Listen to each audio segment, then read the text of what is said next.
What's up, y'all? You are listening to the Extra Point College Football Podcast. I'm your host, Jacob Carnes, joined as always by my co-host, Daniel Hammock. Daniel, we have a fun topic tonight. It's something you and I have discussed for a while. Finally, after some debate, we have our top 10. We're going to talk about the best jobs in college football. Before we get there, Daniel, good to see you. How are you? Doing great. We also want you guys to connect with us. Best ways to do that, obviously, follow us on social media. That's going to be on Instagram and Facebook at the Extra Point Pod. Other ways, obviously, subscribe to us on Apple Podcasts and follow us on Spotify. But hey, we're on YouTube now. You want to see our face? You want to see our hats? You want to see our digs? Subscribe to us there. Follow the link in the show page, in the show description on both Apple and Spotify. That's the best way to do it because we're not super official yet. We don't have an easy, slash the extra point. We're not there yet. So you got to follow that link to get there. Subscribe, hit the notifications bar. Definitely going to help us out if you do that. Comment with a question or whatever. We're definitely going to be doing that with a mailbag coming up. And obviously the best way for entering the mailbag is leaving a 5-star review on Apple Podcasts. Even if you've left one before, you can leave a new one so that you could put, and change your comment, put a new one in there. That's coming up soon. We are going to be doing that podcast coming up really soon. So we want to get to as many of you as possible. Several of those have already been submitted, but we want to pack the show and potentially make 2 shows out of it if we can. So that'd be great. Great way for you to get involved with us. Also helps us continue to bring content to you, the Extra Point listeners. And you can control the content. So that's what we want to do. We want to talk about what you want to talk about. Daniel, let's just dive right in. So I want to set this up first. So best jobs in college football, right? So here's what we didn't take into account. We're not taking into account current state as in, for example, all the stuff that might happen at Tennessee. We're not putting that into their job right now, right? So we're not getting hired this offseason. Right. The other thing we didn't take into effect is, for example, you'll see Alabama is not number 1 on our list because Nick Saban is the greatest college football coach of all time. That does not mean that Alabama is the best job in the country. That just means that he's the greatest coach of all time at a school that's a top 10 job, right? So they'll be in the top 10. They're not number 1. Definitely talk about him, right? We'll talk about him. So we kind of said it this way. You are the best head coach in the country. Every job is available. And let's just say all these schools are going to be good, but you have the option, what is the best job at that point, right? Any other context you want to give? Yeah, I think the best way to also think about it, a lot of times people look at maybe not even just a current roster, but a traditional roster that might be there. Almost scrap that. We're thinking about all of these rosters being even to start with. That's a good point. What would be a way to team build? What would be the easiest way to, who could you build it? Not only the fastest, but the longest lasting and, the most sustainable, all those kinds of things come into effect. And I think we had some great categories that we put that is kind of like this big melting pot of, hey, this is what would produce the best job. And some of those, we got finances and resources. So obviously the school's well-being financially, what they're willing to give to the football program, because that's what we're talking about. Facilities, so a little bit different.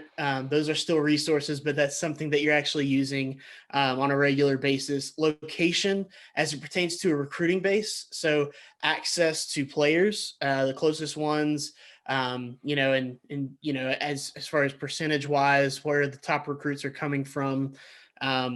Premier school in the state. I really like this one. Jacob, this was something that you kind of hit on. But being like the biggest school in your state, that's a big deal. There's a lot of big time college football teams out there that have big time teams in their state. If they're the bigger one or the flagship franchise, flagship school, that's big. So schedule, and this obviously schedule changes a little bit every year, but it doesn't change is you're going to have your conference and probably, all your divisional opponents, cross-divisional opponents, teams you play every single year, your rivals, location, as just a place to live. So like an awesome college town versus, you know, in the middle of nowhere with nothing around you, no interests whatsoever. And then obviously ability to win. This one's going to be weighed probably a little bit heavier in many cases because, you know, that's the important part. That's what everybody wants, is to win. So those are the categories that we kind of looked at. We used it kind of as a metric. Jacob, you're great at doing this, where, you know, we rank a bunch of things, put it together. And then, I mean, obviously there's a lot of metrics out there that we didn't even have to get into. They kind of ranked them for us. And so ability to win is a big one to consider because, for example, you can make an argument that like Mark Stoops, and he does, like has a great job at Kentucky because every time he goes 7-5, he gets a year-long extension. It's sweet. Yeah, sweet. So, but if we're saying we're the best head coach in the market, means we want to compete for national championships. So ability to win is going to be important there. So let's start at the top. This will come as a surprise to some, but not to those who know college football. And that is the best job in the country is Georgia. And I don't know that you could say that. I'd say I'll say 10 years ago, you couldn't say that for sure. The last decade, here's what really started to make Georgia the best job. The last decades when you've seen the talent level of high school athletes in Georgia rise. If you're talking per capita, Georgia has the most blue chip prospects of any other state. That's more than California, Texas, Florida, all of them. Just this past season, they actually passed California and were top 3 in total number of blue chip recruits coming out of the state. Of the top 250 players, you're talking this past year, Georgia had 10% of the top 250 players in state. So something you mentioned, like you're the biggest school in the state. And that's not close. Like there's other states where it is close. This one is like right. a large gap. It's just playing two different leagues basically. And then, it's that is important. You're going to get you're going to get kind of the first crack. You're going to get your foot in the door and you get that first crack, like, being close to the metropolitan Atlanta area for the University of Georgia. They are going to get those players because all of their friends and family or whoever of their town are already fans. So it's the easier decision. Yes, a lot of those players are still going to go not too far over to Tuscaloosa, go to Alabama, or to Auburn, go down there, go to Clemson. They're all still going to go around these other places, but the access that they have to that top amount of players, it's ridiculous, And we know that schools recruit nationally, but if all things are equal and, all coaches are equal at all schools, and so you got to rely on what talent do you have in your backyard, there's no better school than Georgia because no one's competing with you in your own state for the talent you have in your backyard. It's all out-of-state people. And so Josh Pate said this on a podcast episode that when this drops, that'll be available. But he said there's no pinpoint on a map quite like Athens, Georgia, as far as proximity to top talent in the country. So I really do believe if Nick Saban had been at Georgia since 2007, they probably have more than 6 national championships because the other thing, schedule, you're in the SEC East.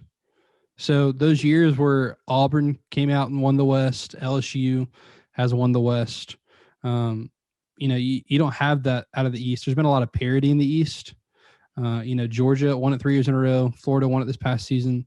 So pre-Kirby Smart, a lot of parity in the SEC East. So, Georgia's the best job in the country.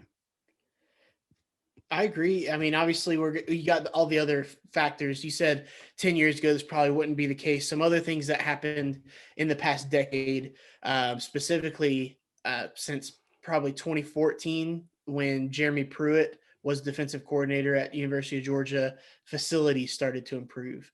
You started seeing that push happen. The finances have always been there. Georgia has always been one of the top earners. They've always been more on the conservative side as far as operating in the black, having a bunch in the reserve fund, doing all those kinds of things. They ask a lot of their donors. So facilities have been a huge upgrade here. And then currently they're building something similar to what Clemson and Alabama and like these, major facility places are, where they're having a football building where it's just this, massive kind of all-encompassing building where basically the players don't ever have to leave that building outside of going to class. Like they've got everything they need there. So that's big. Yeah, like you mentioned, schedule, College Town. I mean, they kind of hit everything. Ability to win. You've got to have a path to a championship. The best path is probably in the SEC because if you win, you're in the top four. And to win the SEC, you have to be in the championship. And the easiest way to get to the championship is to be in the East, because the West, it's a landmine. You're playing, there's 4 teams that are perennially in the top 10 in recruiting. So it's definitely a tough place to play, a tough place to be. So all of those things encompassing, we think Georgia, with all said and equal, I think that's probably is the best job in the country. Jacob, what's our number 2? Number 2, surprise, we're going to stay in the SEC, and it's not Alabama, though. It's LSU. So you and I talked about this, and LSU checks every box that Georgia does, except for talent. As far as percentage of top athletes goes, it's a little bit less in Louisiana, but still, if you're a big-time recruit in Louisiana, it's very rare that those leave. Those are going to LSU. Yeah, they get everybody. If you look around the state of LSU, the most popular mascot in high schools is the Tigers, and like half the teams are wearing purple and gold. So they're either a tiger or a saint somewhere throughout that state, and they're always purple and gold or black and gold. That's all it is. Like that's all you see. So there is no blue and red in Louisiana. No. But the one thing that for me puts LSU below Georgia is one I mentioned, proximity to recruits. It's just a little bit lower of a percentage.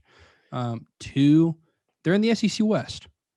And so tougher schedule every year.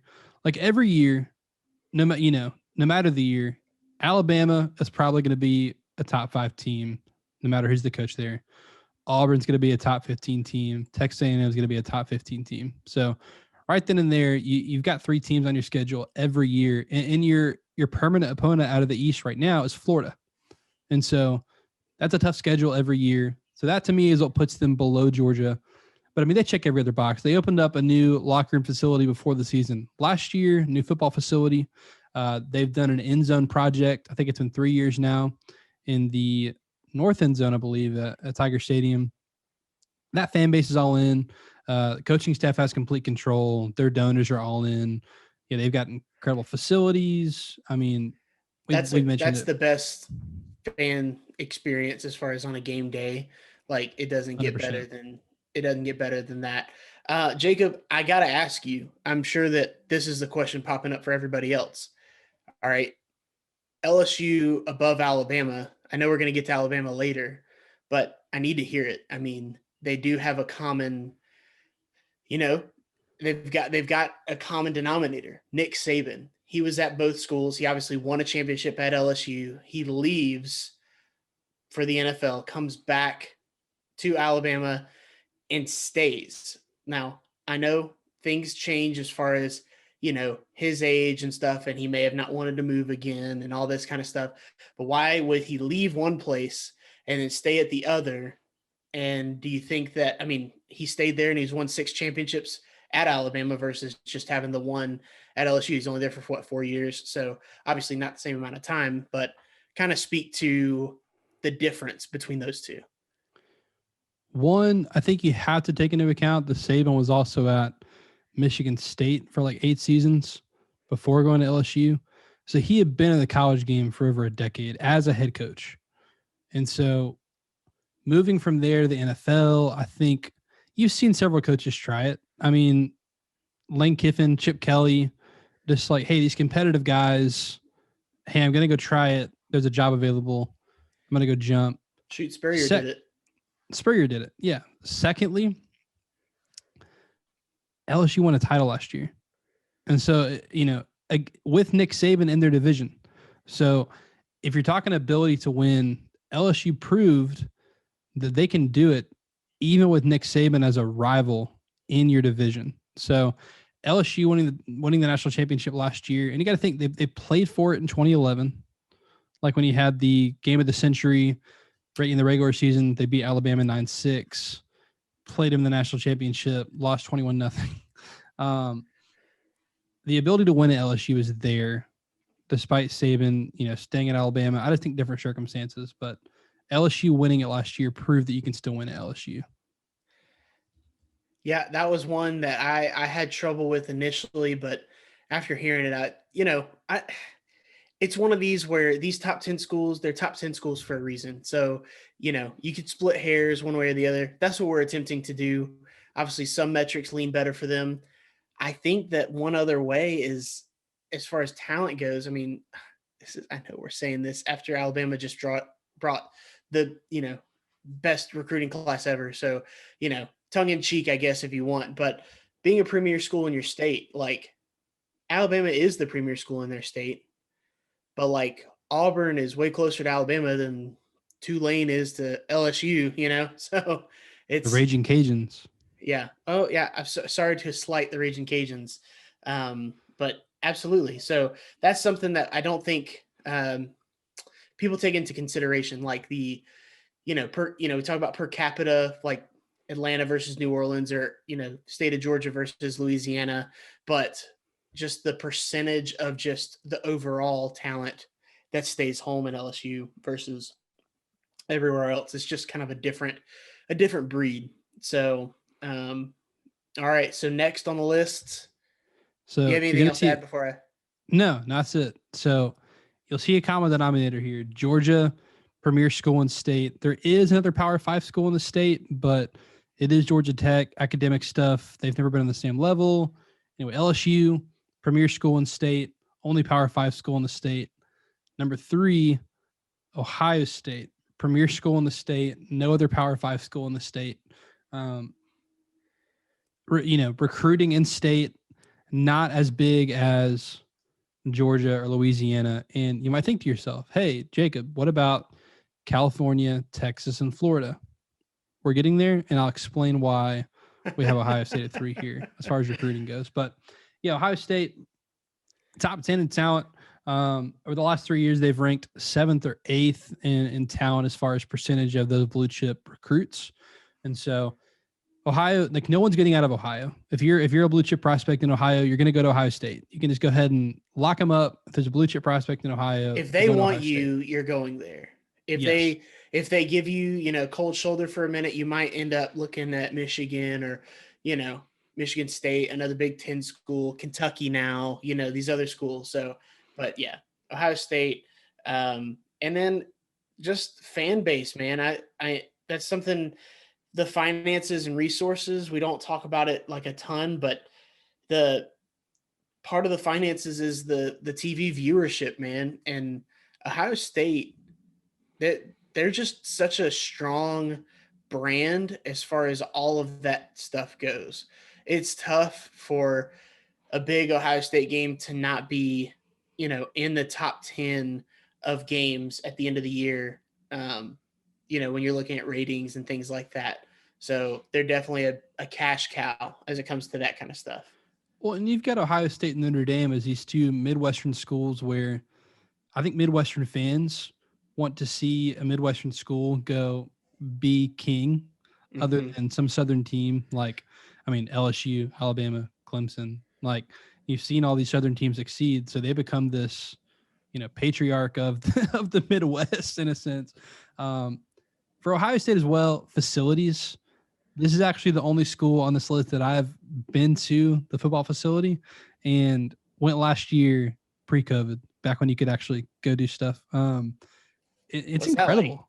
Like, yeah, their football facility is incredible. So location, recruiting base, schedule, they are in the Big Ten East, so they're not in the best side of their conference. But let's be honest, Ohio State has been the premier school in the Big Ten for the better part of 2 decades. They're the reason the Big Ten East is so scary. So yes, their schedule is lighter than everybody else's every year because they don't have to play Ohio State. Right. Also, you talk about being the premier school in the state. They're such the premier school in the state that they'll just yell, OHIO or just say Ohio when they're talking about their team. I know many Ohio State fans and they just say Ohio when they're talking about Ohio State. And I'm like, oh, are you talking about the Bobcats, Ohio Bobcats? No, they're not. So, it's one of these things where it's such an afterthought every other school in the state that it's all about Ohio State. So there's no one close. Ability to win, obviously. They've played for a ton of national championships in the last 2 decades. They've won one. You had the season where they went undefeated and weren't eligible for the postseason. They played for the national championship this past season. So clearly the ability to win. It's a top 5 job. We've got it at number 3. Number 4. Now, here we go with some big recruiting states, right? Number 4, Florida. Florida, I mean, the numbers speak for themselves when it comes to recruits in the state of Florida.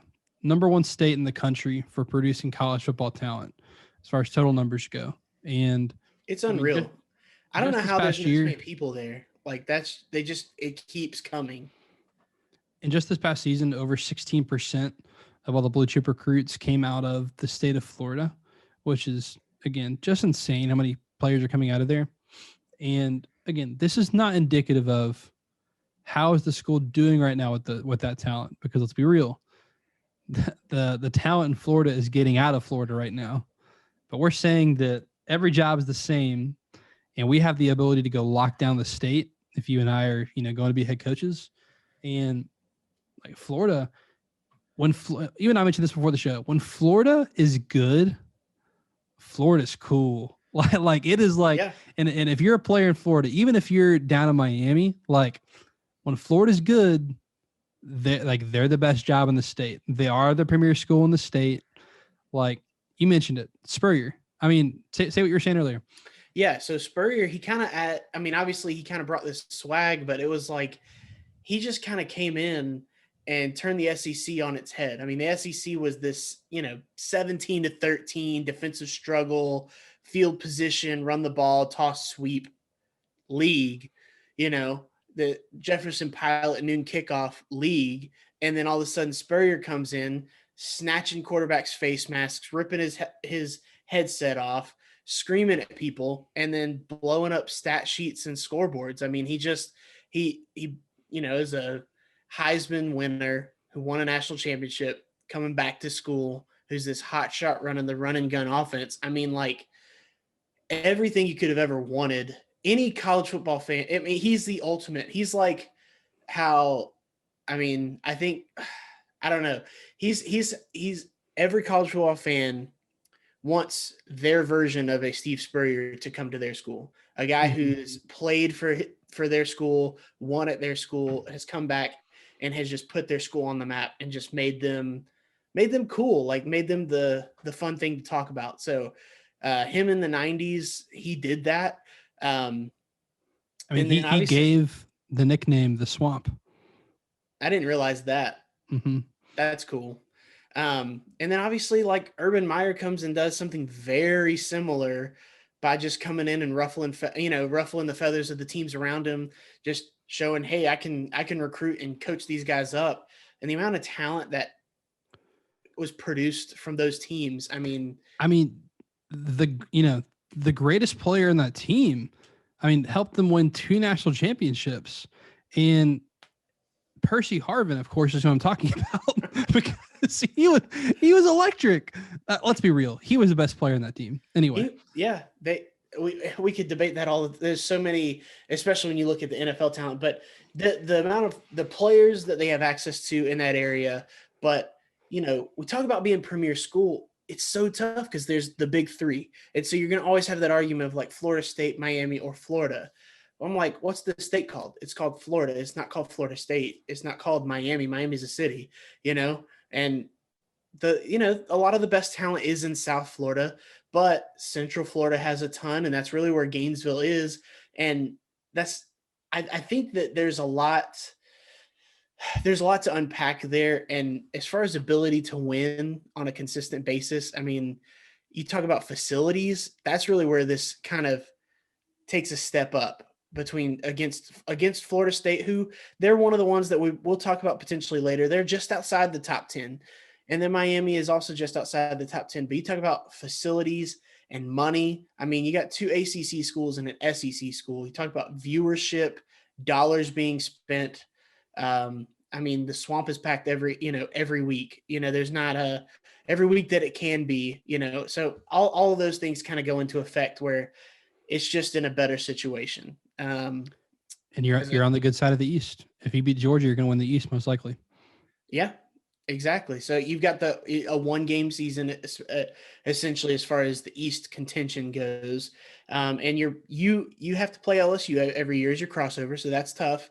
But Georgia has to play Auburn every year, so it's like the 2 premier teams on the East have to play 2 of the top 4 from the West every year. No matter the year. If LSU's down, they're still in the top 4 probably. Same with Auburn, they're probably still in the top 4. That's just how it goes. So, but yeah, Florida, I mean, it's a gold mine. It's just sitting there on so much talent. Florida at 4. Let's wrap up the top 5. We're finally getting to them. The Texas Longhorns, Texas, top 5 job. Now, here's my hold up with Texas, because you could really argue Texas to be number 1. Like money, number 1 in the country. Finances, facilities, top 10. 3 words. Longhorn Network. All right. The Longhorn Network. You are the premier school in the state, despite there being a lot of Power 5 schools in the state. As far as just love for football goes, probably the best state in the country for both high school and college football. Yep. Schedule, you're in the Big 12. So there's no reason why you shouldn't be playing in the conference championship every single year. Austin is an amazing city.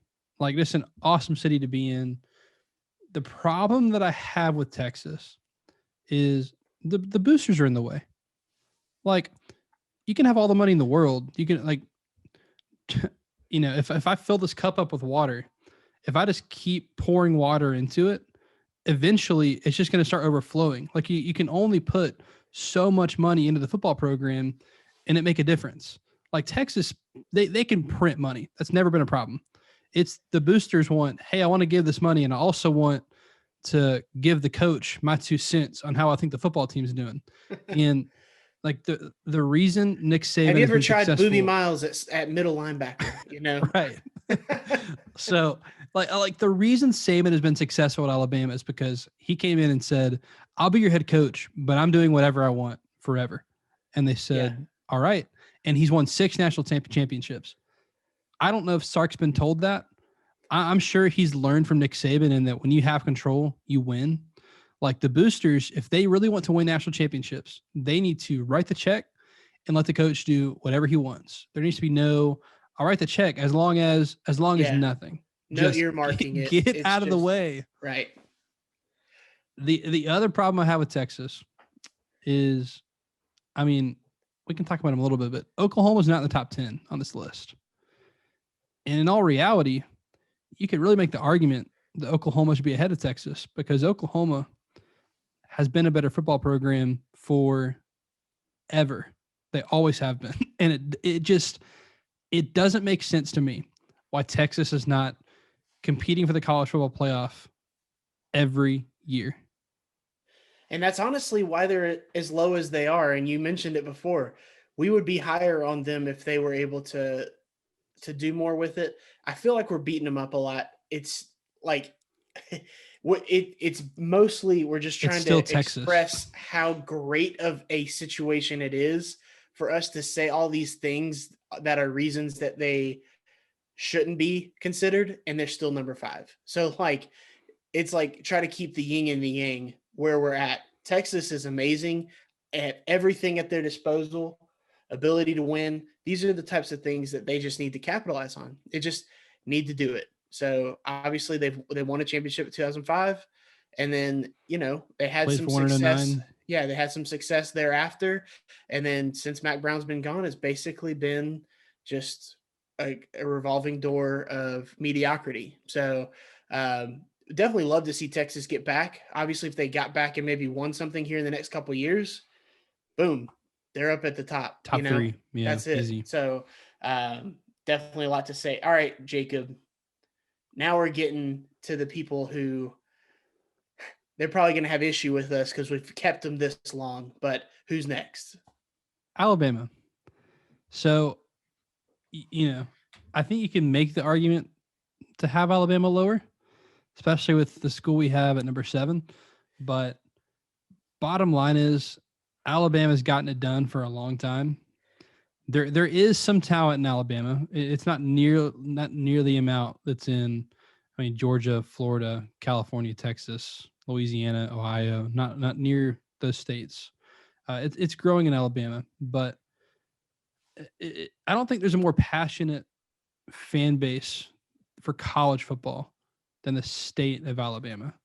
And so both for Auburn and Alabama fans. So, and like we've said, that football program has done what it takes to win, in that they've brought in all the financial resources that they need to be successful. They have built the facilities needed to get the recruits in.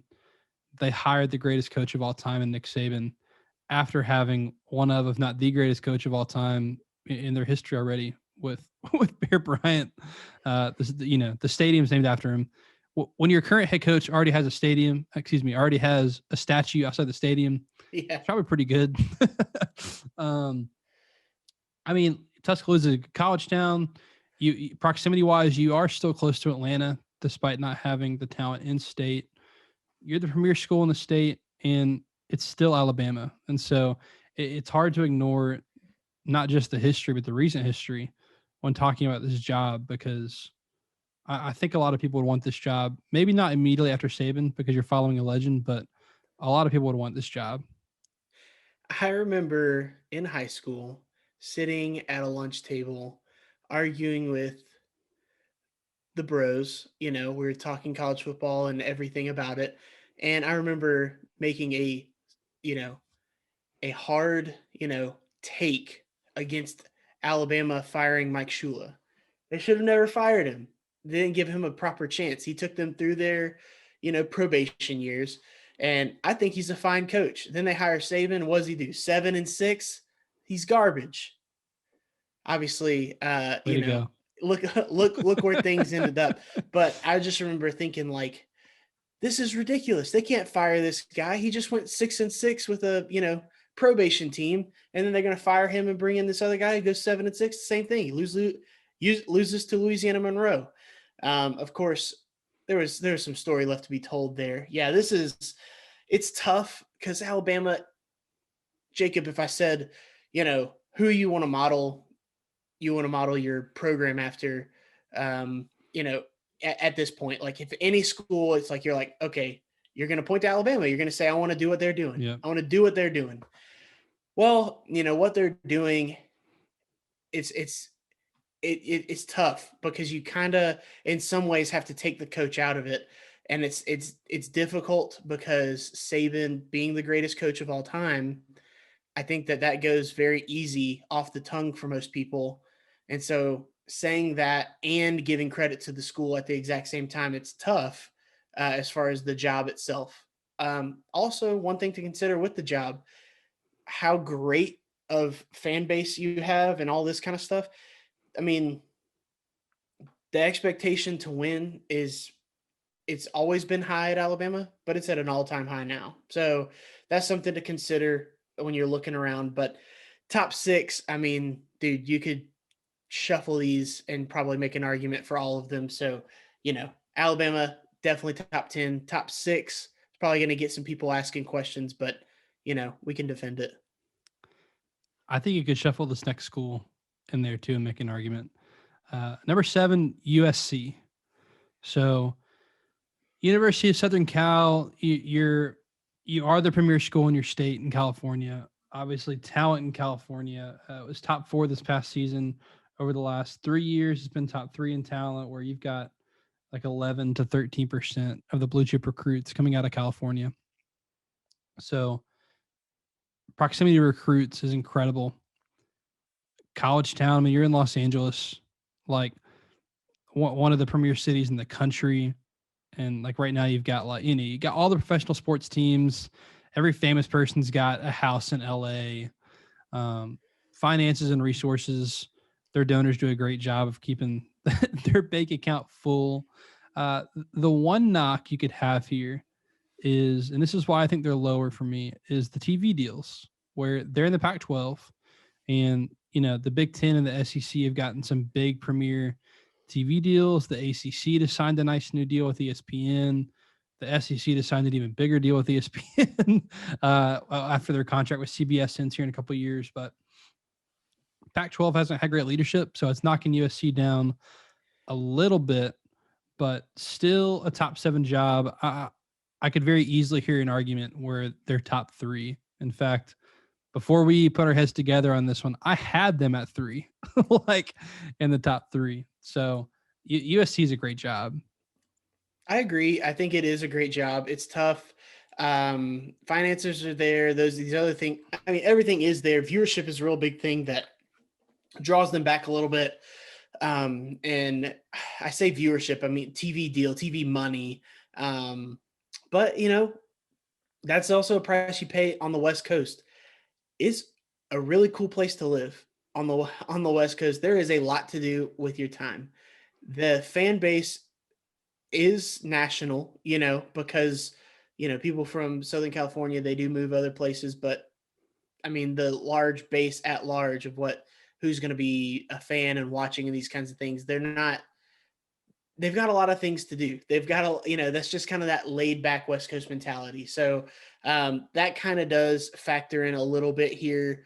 But I mean, it's the premier school in the state that has, the most talent in many years for high school football. So recruiting base, all of those kinds of things. It's just that there's a little something missing. And I think it really has to do with kind of that I don't want to call it hype, but just the fever pitch of like the fan base. Like there's not like a rabid USC fan. I feel like everybody who's a USC fan is just like, cool, man. Like that's awesome. Like, cool. I love. Well, when they're good, LA is this way. Every team in LA is this way. Yeah. When they're good, I mean, you'll have a sold out stadium. It's loud. When they're not, it's all right. We'll go watch the Lakers. Like, yeah.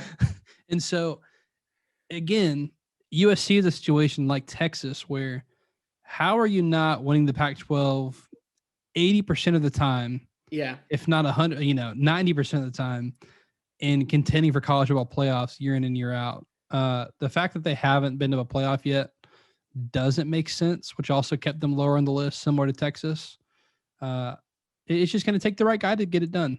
Just like Clemson's the perfect example of, didn't believe it was possible until you hired the right guy, except at USC and at Texas, we know what's possible when the right guy is there. Just got to hire the right guy.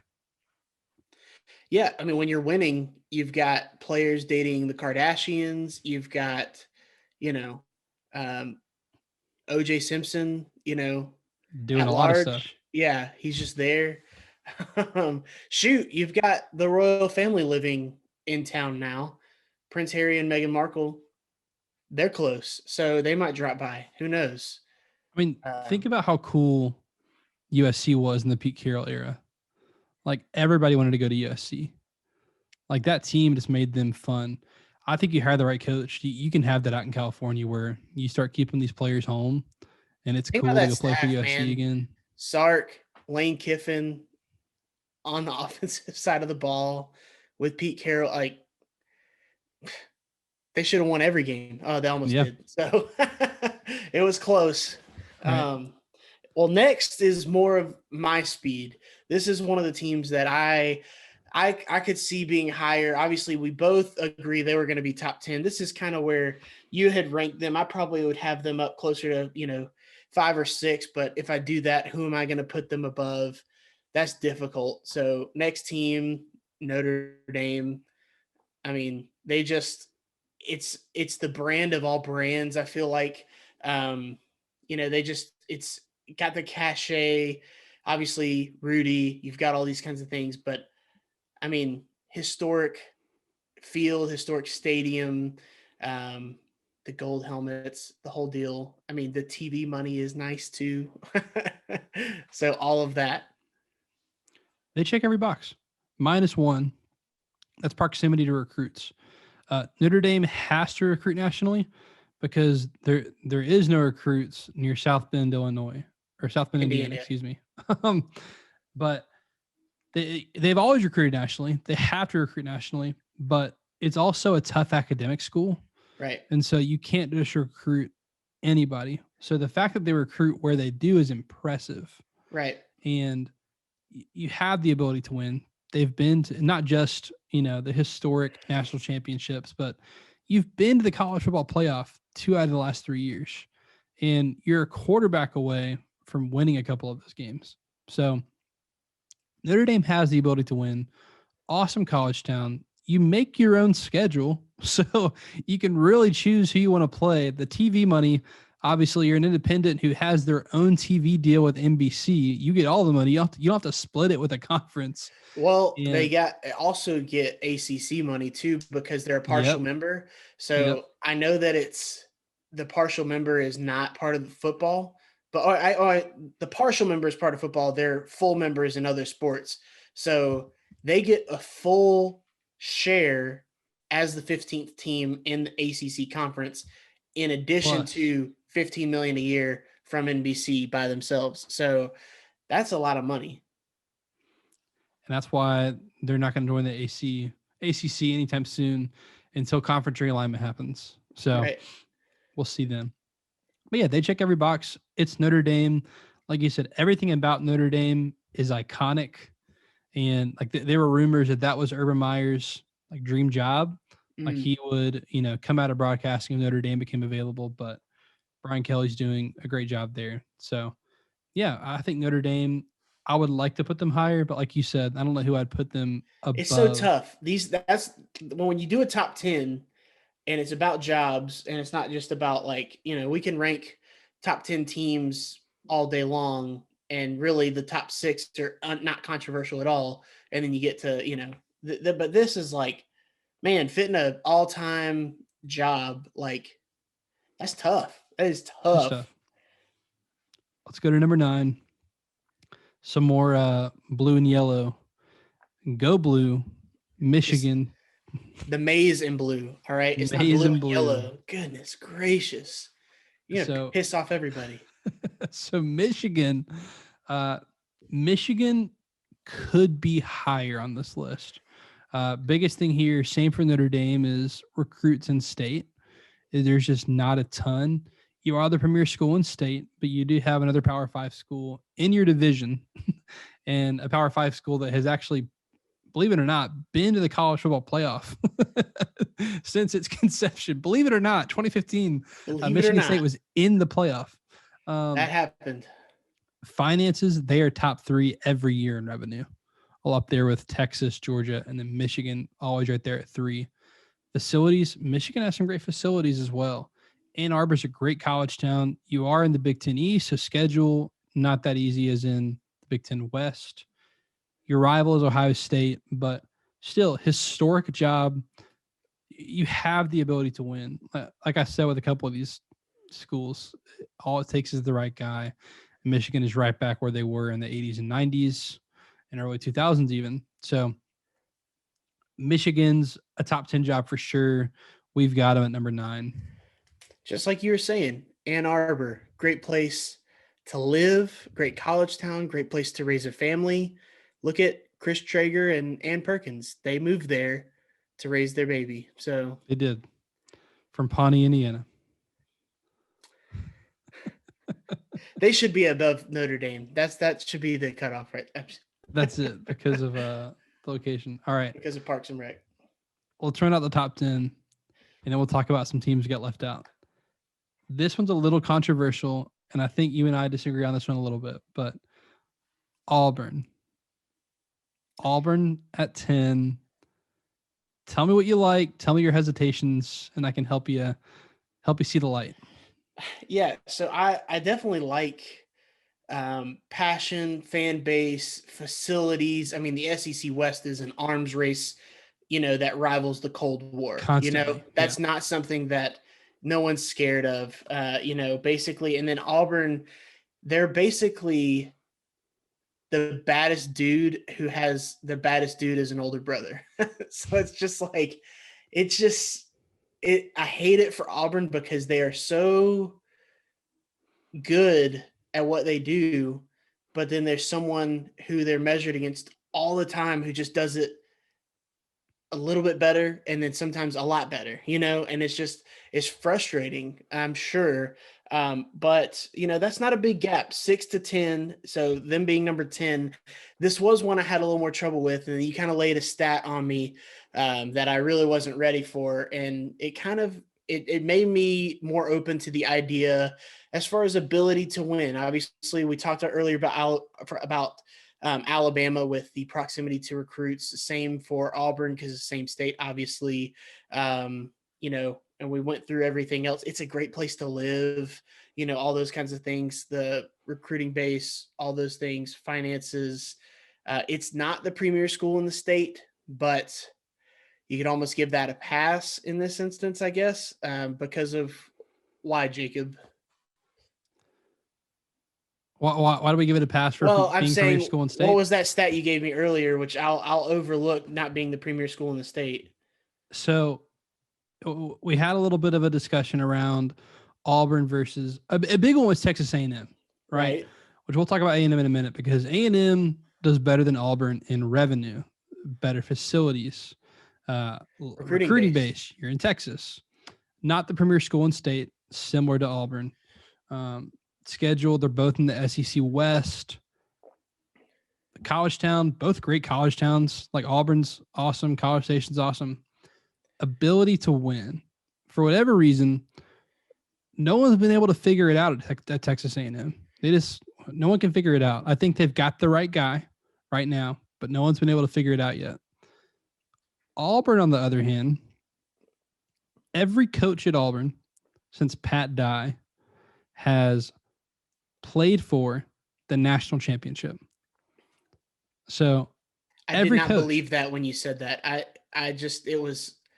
It doesn't make sense because it doesn't seem like that's possible. But every coach. The one asterisk is 2004, Tommy Tuberville won the SEC, was undefeated, and Auburn was not invited to the BCS national championship game. One of the years that created the playoff, 2004.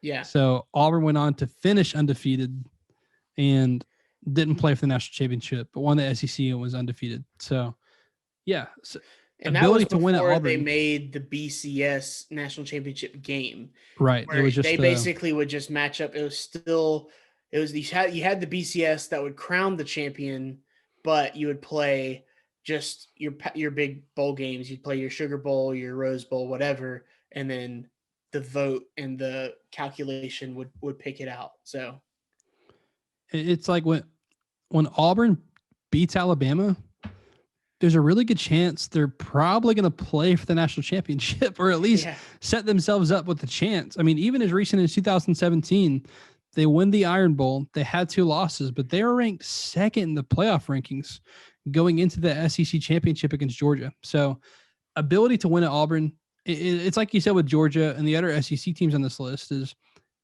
if you win the division, you're setting yourself up for success. And every coach has proven that they can win the SEC at Auburn. Like every coach has won an SEC championship at Auburn. So, and if you're winning the SEC championship, you're going to, in 2021, you're going to the playoff. Yeah. And you're setting yourself up for success to win a national championship. So that's what put Auburn in my mind above like a Texas A&M that's similar in conference. And so I have a couple that I want to talk about. So obviously, Texas A&M, I think that's a great one because that was one me and you really were inching on putting in the top 10. we're trying to shuffle things around a couple times. And then we got to a certain point where, you would say, no, this team has to be in the top 10. And I would say, you know what, I agree. And so, you had to start going head to head with a couple and say, hey, Auburn versus Texas A&M. And you obviously gave great, compelling argument for that. There's three more. We talked about Oklahoma earlier and how they probably should be in there over Texas. But, there's some things you just cannot ignore with Texas. And we are talking about the job itself, not the program. Obviously, if we're ranking programs, Oklahoma is above Texas every day of the week. But we're talking about the job itself as a coach, ability to win, all these other things. So I do understand that. Obviously, you look at this top 10 list, you've got 1, 2, 3, 4, 5 SEC schools. You've got 1, 2 Big Ten schools, an independent, and then a Pac-12. Yeah. You have 0 ACC schools. All right. So I understand, and I know we're not just trying to pick one from each conference. I just was trying to look at this and be like, all right, the only Power 5 not represented is the ACC. Why is that? So the only 2 teams that you could put, I think, in this legitimately would be either Clemson or Florida State.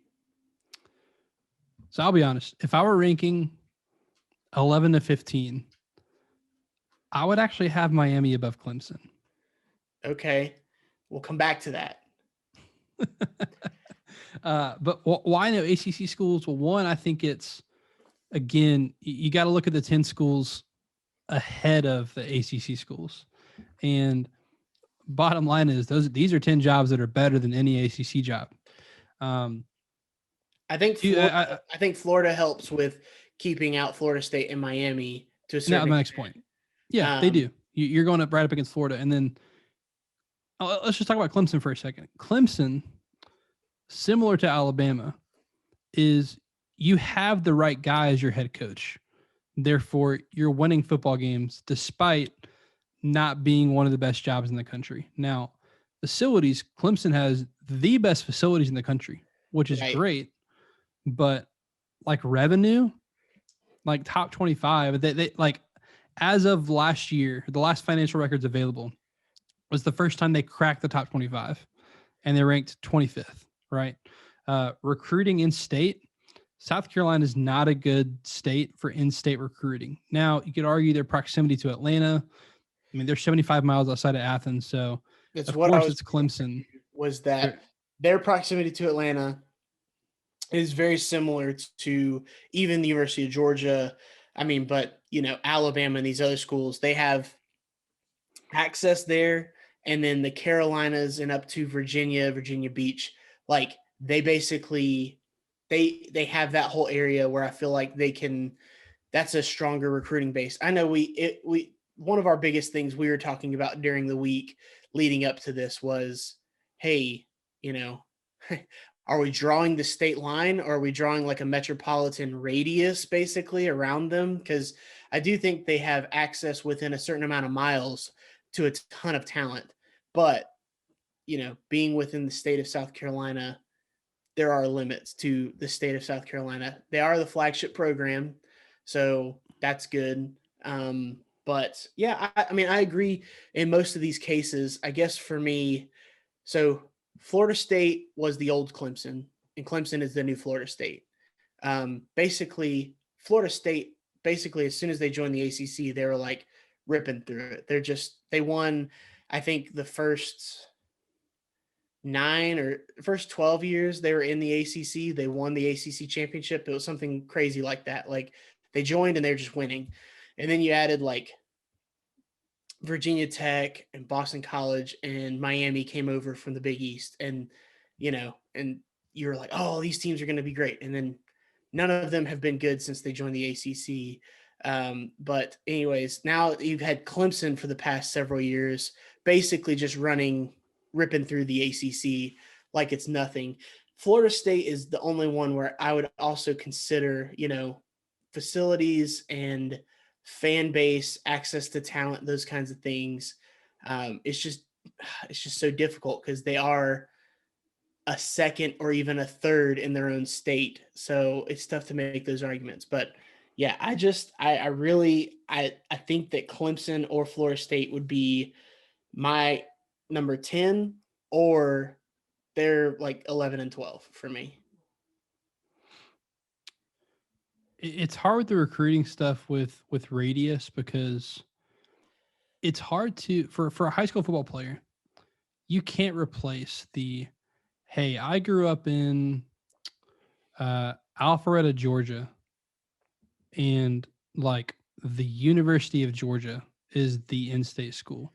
So yes, although it's Clemson's just 75 further miles to Athens, like what Clemson can't be is in-state. Like the in-state, like the University of Georgia. Whereas, if you're growing up in Greenville, South Carolina, like what are you seeing right now? You're seeing Clemson dominate college football, and that's your in-state school. And so you're probably growing up a Clemson fan right now, wearing your orange. And, so I that's why, yes, I consider the metropolitan areas. I think it's just, if you're splitting hairs, it helps to be the in-state school in this scenario. We all know what Clemson's doing on the field right now. But yeah, Tennessee was up there.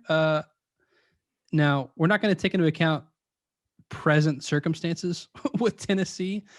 Tennessee's still a good job. I think ability to win.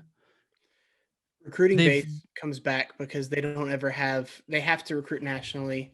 So that's a struggle. Outside of Memphis, there's not a regular production of Division I talent in the state. Right. And same thing, you could argue like proximity to Georgia and to Atlanta, like, Knoxville's close. Tennessee's always got money. Their facilities are great. You're the premier school in state. You've got history, but again, like they haven't won the SEC since 1998.